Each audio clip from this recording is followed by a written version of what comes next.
najja mu linnya lya kitange ne mugaana okunsembeza. Naye omulala bw'alijja mu linnya lye ye, oyo ye mulimusembeza.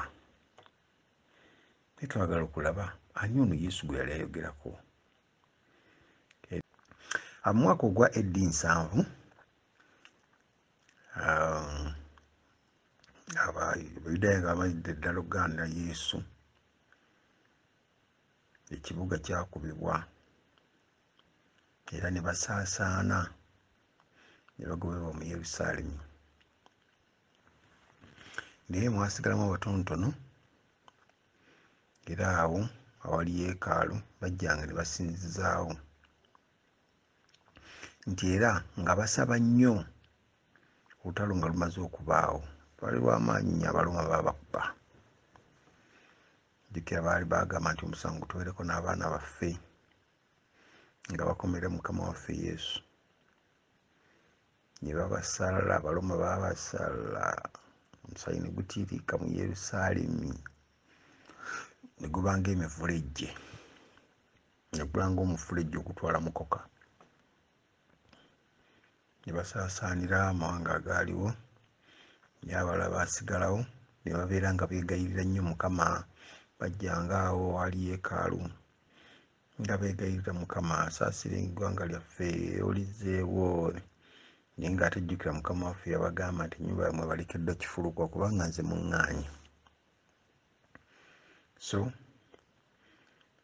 okusaba Yesu eyasuubizibwa nga basaba, naye nga basabira bwerere kubanga baali baamala dda okumugaana, nga yajja dda naye nga baamugaana. Ate nga basaba Katonda aleete Yesu anunule Isirayiri, naye nga baali baagala kuginunula mu bufuge bw'Abayudaaya, mu bufuge bw'Abaroma. Ate nga Yesu yalajja kuginunula mu bufuge obwa Setaani. Kaakati awo waaliwo akabuga nga bakayita Jaminiya, kaali awo nga mu Yopa awo, kumpi ne Yopa. Era awo olw'okubanga olukiiko lwali lumaze okusatululwa lwa Sanhedrin, ne bateekawo olukiiko lwabwe, naye nga tebakyaluyita Sanhedrin kubanga Isirayiri yali emaze okutaggululwa. Era olukiiko olwo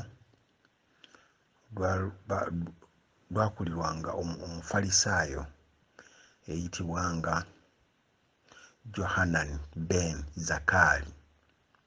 Oyo olutalo bwe lwanyinyitira olwa AD 7 n'adduka, naye yaddukira mu ssanduuke. Baamuteeka mu ssanduuke ng'afudde, ne baba nga abatwala omulambo, ne bamufulumya Isirayiri, n'adduka n'agenda. Naye olutalo bwe lwamala okuggwa n'akomawo, era n'asaba Abaroma okuteekawo kolegi. Wali mu kabuga kali eka Geminiya kali kumpi ne Yopa, ne bagiyita kolegi. N'ateekawo kolegi, n'asaba Abaroma ateekewo kolegi Geminiya awo, n'ateekawo kolegi. Eno Abayudaaya ab'amaanyi gye baakuŋŋaaniranga, era ne bassaawo n'olukiiko ng'olwandibadde Sanhedrin, naye tebaluyita the Council of Jaminiya. Abayudaaya bonna abaali bawa omusolo eri mu Baroma, omusolo ne batandika nga guleeta eno mu yeekaalu, mu kakiiko kano aka Council of Jaminiya. Ako Abafalisaayo abo ne balabye baali bakuŋŋaanidde awo nga bakola olukiiko olwo, ne baggyamu ssente eziwerako. Omusolo nga baguleeta e Geminiya. Era ssente ezo mwe mwava ne talimuudo. Talimuudo nkitegeeza ebyawandiikibwa by'Abayudaaya eby'edda, ne bakolamu ebiwandiiko ebyo eby'edda ebinnyonnyola ku bwongo bw'Abayudaaya n'ebirala. era ebyasalibwangawo eyo byakwatangako n'abo abayudaaya abaasaasaana abaali mu diaspora. Era kwegamba olukiiko luno nelubeera bano ne beebala nga bali kitundu ku bali abaasaasaana, era wabangawo obwetaavu nga ne bali baleeta omusolo. Paka nakati abayudaaya bonna abali baasaasaanya mu mawanga balina sente ze baleeta mu Isirayiri. Kaakati Council of Germania nekakasa okuyita mu Talmud, nekakasa ekitabo ky'endagaano enkadde nekikakasa, naye neyegaana ebitabo bya apocrypha okubiteeka mu Bayibuli. Council of Germania yabigaana, naye nga byali byagala kuteekebwamu. Apocrypha ebitabo byawandiikibwa wakati w'endagaano enkadde n'empya waliwo emyaka nga 400 awo. Isirayiri weyonoonekera ennyo nga temuli nabbi, waliwo ebitabo ebyobusamize ekkiriza n'okusinza ebifaananyi bita apocrypha. So olukiiko ne lugaana okubiteeka mu Bayibuli. Baakola omulimu gw'amaanyi. Mu AD 8 nga wayise emyaka 98, AD 98 mpaka mu 1017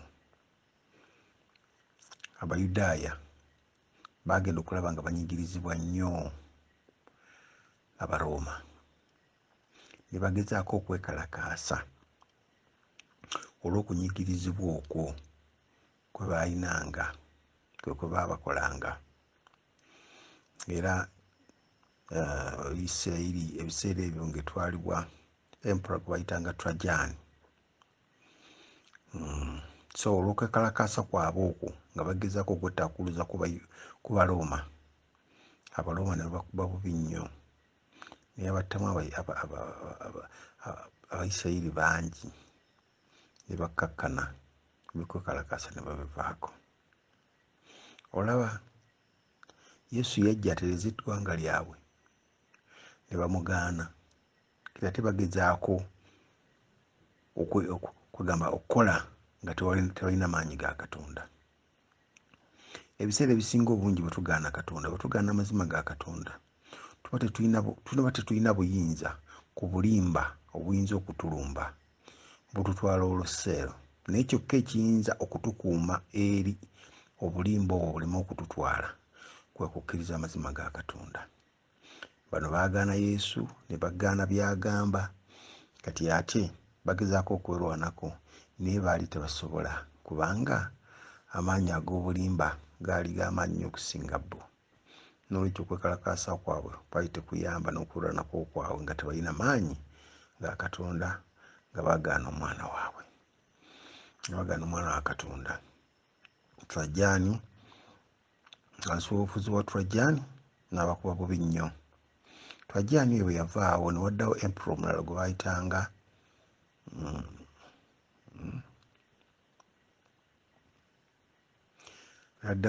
gwe baayitanga Hadrian. Naye oyo yalabikanga omulungi, anaabayisa obulungi, naye mu mwaka gwa AD 13 naye n'abeefuukira, n'aba mubi nnyo, era n'aweera n'okutayirirwa, circumcision, n'akuwerera ddala nti omwana gwe tunaalaba ng'atayiriddwe oba Omuyudaaya yenna bulabe. Era n'alagira ne Isirayiri kizimbibwe nga pagan city, kwegamba ebyobusamize byonna biyingire mu Isirayiri. Era bwe kityo bwe kyakolebwa, ne kizimbibwa ng'ekibuga eky'abannamawanga ne basinzaamu balubaale bonna. Era kumpi ne yeekaalu ne wazimbibwawo n'essabo eddene erya lubaale Jupiter. Ekyali ekibi ne kibaluma, kubanga saddaaka zaabwe zaali ziriraana ne saddaaka eza lubaale Jupiter. mu mwaka ogwa AD 1332 the Palestine Jews abaisirairi abapalestine ababeeranga mu Palestine ne basalawo nabo okuddamu okwekalakaasa okulaba nga beetakkuluzaako obufuge bwa Roomi. Ne beekalakaasa nga bawagirwa labbi nga bakulemberwamu labbi eyitibwanga Akiba, era ne balonda n'omukulembeze waabwe. Labbi oyo ne balonda n'omukulembeze waabwe gwe bayitanga Simon Bar Kocheba, nga bagamba nti ono ye Mizaya waabwe, the long waited one. Ono ye Yesu gwe babadde balinda okumala ebbanga. Bo ate bwe baamwerondera kati najja mu linnya lye nga Masiya abadde alindirirwa okumala ebbanga. Ne balumba Abaroma olw'okuba nga balina Masiya ono gwe balindirira agenda okubalwanirira. Ne babalumba nga bamalirivu nnyo, balina okukkiriza ddala nti ono ye Masiya. Ono gwe baali boogerako, Yesu gwe yali ayogerako mu kitabo kya Yokaana essula 5 olunya olwa 43 ti nze muŋŋaanyi nga nze mu linnya lya Kitange, naye ate omulala bw'alijja mu linnya lye ye, oyo gwe mulikkiriza. Y'ono yayitibwanga Simon Bar Kocheba. N'olwekyo ne balumba Abayisirayiri, ne balumba Abaroma nga bakkiriza nti bagenda kuwangula kubanga bakulembeddwamu Yesu waabwe. Era Abaroma ne babakubba, batta Abaroma ayini batta Abayisirayiri emitwalo nga 50 bonna ne bafa, nga togaseeka abacivilians oba abantu babulijjo, Abayisirayiri ababulijjo abatali basirikale, nga togaseeko abaafa enjala n'endwadde n'abaana, kubanga balwanirira emyaka gyalinga 3, kubanga batandika okulwana mu mwaka 1032 ne balwana paka 1035, naye ne babasinga ne babawangula, nga babasinga Abayisirayiri bangi. Era ne Yerusaalemi ne balekerawo kituuma Yerusaalemi, bakiyita erinnya Eriya Capitolina, ekitegeeza nti the Gentile city. Kino kibuga tekikyali ky'Abayisirayiri wabula kibuga ky'abannamawanga. Era ne baganya ddala Omuyisirayiri yenna okuddamu okuyingira mu Yerusaalemi. Essabo ne bazimbamu essabo lya lubaale Jupiter, ne bagera okuligaziya, era ne lizimbwa ku sayiti awo wennyini awaali yeekaalu we baazimba essabo eryo. Kyova olaba Abayisirayiri bagenze okuddayo mu myaka gya 1900 awo nga tebakyajjukira nti wakyaliwo n'ensi yaabwe. Kyova olaba nti kati n'Abawarabu babalwanyisa kubanga bamala ebbanga ddene nga bavuddewo okugenda okudda nga tewali akkiriza nti nsi yaabwe. Omwaka ne bazimbawo essabo eddene wennyini awaali yeekaalu, naye nga Danyeri yali yakirangako dda mu Danyeri essula ey'omuwendo olunya olwa 27 nga lugamba nti ekifo ekitukuvu ekyo kulijjirako aziza, kulijjirako ekyomuzizo. Ekyomuzizo kyekyayogerwako kubanga baasinzizaawo lubaale awaali wasinzizwa Katonda ow'omu ggulu. Ekyo kyali kya muzizo nnyo eri Isirayiri. Awaali yeekaalu ne bateekawo essabo lya lubaale Jupiter. So Abaroma ne bakyawa nnyo Abayisirayiri nga babayita the second race. Ate Abakristaayo abaasomanga Abakristaayo bo nga babayita the third race. mwaka 313 AD Constantino n'awa empire yonna amatwale ge yafuganga n'agawa ekirabo ekyokubeera bannansi, ekyokulekerawo kuyigga nebabawo obutuuze. So abakristaayo n'abayisirayiri ne bafuuka eggwanga eri mu mateeka, naye nga luli baali tebabalibwa nga abali mu mateeka. Naye nga point enkulu nti mwaka Yesu gwe yali ayogerako mu kitabo kya Yokaana Sula 5:43 yali Simon Bakocheba nga ye Mizaaya gwe bakkiriza. So ekyo kyakuyiga kikulu nnyo nti okugaana Mukama waffe Yesu Kristo kuba kweteeka mu mugwa. Bano bwe baamugaana baali tebasobola kwerwanako eri amaanyi agazikiriza ag'omulabe Sitaani. Mukama atusaasire nga tukkiriza amazima ga Katonda, tulemenga okugubya emitima, kubanga Sitaani tuyinza obutasobola kumuziyiza ng'ajja okutukola ki, okututuga. Kasita tugaana Yesu Kristo amaanyi agatukuuma gaba gatuvuddeko. Sitaani atukola by'ayagala ate nga mulabe waffe.